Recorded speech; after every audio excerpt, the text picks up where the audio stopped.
தயவு செஞ்சு வெளியே வாடி. முடியாதுடா. மழை பெய்ய தெரியுதா இல்லையாடி? தெரியும்டா, ஆனா வர மாட்டேன்.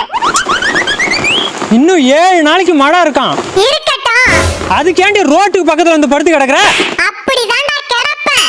இப்ப என்னதான் பிரச்சனை உனக்கு? நான் 21 நாள் அடக்காத்து குஞ்சு பொரிச்சிட்டு தான்டா வருவேன். முட்டையெல்லாம் எப்படி அடகாத்து குஞ்சு பொரிப்ப? அவன் பொண்டாட்டிட்ட போய் கேளுடா. யோ, அவ இஷ்டத்துக்கு ரோட்ல போய் முட்டைய போடுவான். நான் அதை பார்த்துட்டு இருப்பேனே, அதான் முட்டையை எடுத்துட்டேன். அந்த முட்டைய உனக்கே குடுக்கறேன், வெளியில வாடி. இருந்தா தானே கொடுப்பேன். அவதான் தின்னுட்டாரா.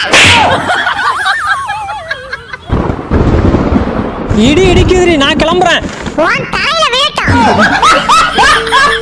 அவள் தென்னைய கொஞ்சிட்டு இருக்க, இப்ப பாரியா? என்னடி பண்ண போற? தீபாவளிக்கு மீந்து போன வெடி சும்மா தானே இருக்கு. வேண்டாண்டி, அவ பாவம். யாரு ஓனரா? நான்